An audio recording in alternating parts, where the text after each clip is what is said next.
లోపలికి వెళ్ళి తలుపేసుకొని దేవునికి కృతజ్ఞతలు చెల్లించి నూనె కుండను ఉంచమని చెప్పినప్పుడు ఆ తల్లి అదే చేసిందండి. లోపలికి వెళ్ళి తలుపేసుకొని నూనెను వంచడం ప్రారంభించింది. గొప్ప అద్భుతమును చూసింది. ఇంకా ఆ దైవసేవకుడు చెప్పిన విషయాన్ని ఆలోచించగలిగినట్లయితే ఆయన ఏం చెప్పాడంటే, లోపలికి వెళ్ళి తలుపేసుకోమని చెప్పాడు. ఇదే సంఘటన పరిశుద్ధ గ్రంథంలో అనేకమైన సమయంలో మనం చూడవచ్చు. యేసుక్రీస్తు ప్రభువు కూడా ఈ మాటలు చెప్తున్నాడు. చూడండి, మార్కు సువార్త 5వ అధ్యాయము 39వ వచనాన్ని మనం కనుక చూడగలిగినట్లయితే 5వ అధ్యాయము 39వ వచనము కూడా ఇక్కడ యేసుక్రీస్తు ప్రభువు చెప్తున్నారు. చూద్దాం ఒక్కసారి. లోపలికి పోయి మీరు ఎలా గొల్లు చేసి ఏడ్చుచున్నారు, ఆ చిన్నది నిద్రించుచున్నదే కానీ చనిపోలేదని వారితో చెప్పాను. 37వ వచనం చదువు చూడండి.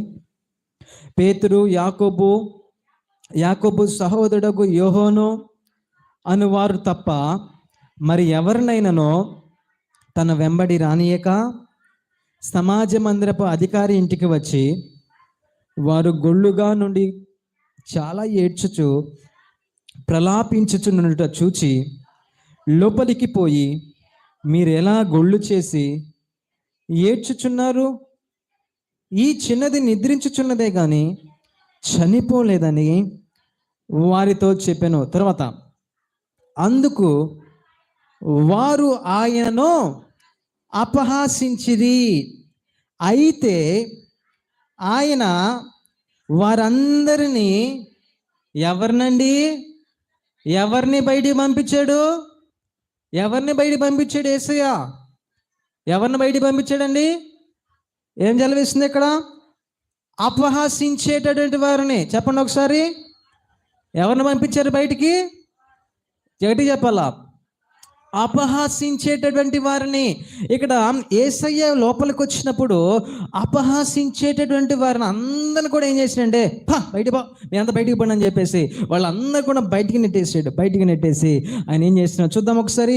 ఆ చిన్నదాని తల్లిదండ్రులు తనతో ఉన్న వారిని వెంట పెట్టుకొని ఆ చిన్నది పరుండి ఉన్న గదిలోనికి వెళ్ళి ఆ చిన్నదాన్ని చేపట్టి తల్లితకుమి అని ఆమెతో చెప్పాను. ఆ మాటకు చిన్నదాన్ని లెమ్మని నీతో చెప్పుచున్నానని అర్థము. వెంటనే ఆ చిన్నది లేచి నడవసాగాను. ఆమె 12 సంవత్సరముల ప్రాయం గలది. వెంటనే వారు బహుగా విస్మయం పొందిరి. ప్రియరా, ఈ రోజున మీ జీవితంలో అద్భుతము చూడాలనుకుంటే లోపలికి వెళ్ళి తలుపు వేసుకోవాలి. చుట్టూ కూడా అవిశ్వాసులు అనేటటువంటి వారు ఉంటారు, చుట్టూ కూడా అపహాసించేటటువంటి వారు ఉంటారు, చుట్టూ కూడా నిరాశపరిచేవారు ఉంటారు, చుట్టూ కూడా నిన్ను బలహీనపరిచేవారు ఉంటారు, చుట్టూ కూడా నిన్ను దిగదార్చేవారు ఉంటారు. కనుకనే నా దేవుడు చెప్తాడు ఏమంటే, లోపలికి వెళ్ళి తలుపు వేసుకో. ఇక్కడ యేసుక్రీస్తు ప్రభువు చేస్తున్న పని కూడా అదేనండి. వాళ్ళందరూ కూడా ఏడుస్తున్నారు. అయ్యో నా కుమార్తె చనిపోయిందని గోలగోలగా ఏడుస్తుంటే దేవుడు వచ్చేసారు, వీళ్ళందరూ కూడా బయటికి పంపించేసారు. అందరూ కూడా బయటికి పంపించేశారు. అందరూ కూడా బయటికి పంపించేసినప్పుడు ఇక్కడ ఎవరెవరు వెళ్ళారని వాక్యం సెలవిస్తుంటే, పేతురు, యాకోబు సహోదరుడు యోహాను, అదే రీతిగా ఆ చిన్నదాని యొక్క తల్లిదండ్రులు తీసుకొని యేసయ్య లోపలికి వెళ్ళిపోయి ఆ బిడ్డను బ్రతికించినట్లుగా మనము చూస్తున్నాం. కనుకనే ఆయన వాక్యం మనకు తెలియజేస్తుంది, నీ జీవితంలో అద్భుతము చూడాలి కనుక నువ్వు అనుకున్నట్లయితే అందరిని కూడా బయట పెట్టేసే. ఇదిగో అపహాసించే వారందరిని బయటికి నెట్టేసే, నిన్ను దూషించే వారందరినీ బయటికి పెట్టేసే, నిరాశపరిచే వారందరినీ బయటికి నెట్టేసే, లోపలికి వెళ్ళు తలుపేసుకో. వాక్యం మనకు తెలియజేస్తుంది మత్తయి సువార్త 6వ అధ్యాయం 6వ వచనంలో, నువ్వు ప్రార్థన చేయనప్పుడు, చూద్దాం ఒకసారి మత్తయి సువార్త 6వ అధ్యాయము 6వ వచనం మనం చూడగలిగినట్లయితే, నువ్వు ప్రార్థన చేయనప్పుడు నీ గదిలోనికి వెళ్ళి తలుపు వేసి రహస్యమందున నీ తండ్రికి ప్రార్థన చేయము.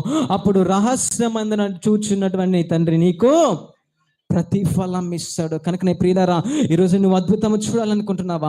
ఆశ్చర్యమైన కార్యము నువ్వు చూడాలనుకుంటున్నావా? నీ జీవితంలో మేలు జరగాలని అనుకుంటున్నావా? నీకు ఉన్నది కొద్దిగా అయినప్పుడు ఆ కొద్దిలో కూడా నువ్వు ఆశీర్వాదంతో నింపబడాలనుకుంటున్నావా?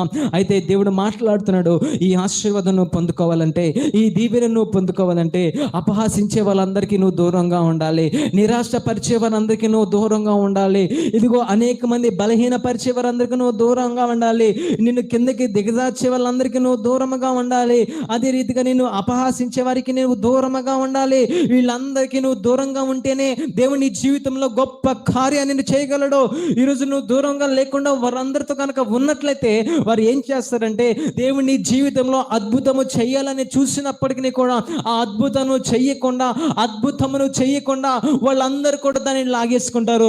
చివరికి పతనమైపోయేటువంటి స్థానంలోనే ఉంటావు. కనుక నేను ప్రభు చెప్తున్నాడు, ఈరోజు నువ్వు సమస్యలో ఉన్నావా, బాధలో ఉన్నావా, ఇబ్బందులో ఉన్నావో, ఏ ఇరుకులో ఇబ్బందితో దేవుని మందిరానికి వచ్చావో, నా దేవుడు సెలవిస్తున్న మాట ఏంటయ్యా అంటే, నువ్వు లోపలికి వెళ్ళి తలుపు వేసుకుని గడిపెట్టి రహస్యంగా చూస్తున్నటువంటి తండ్రికి నువ్వు ప్రార్థన చేయి. ఒకవేళ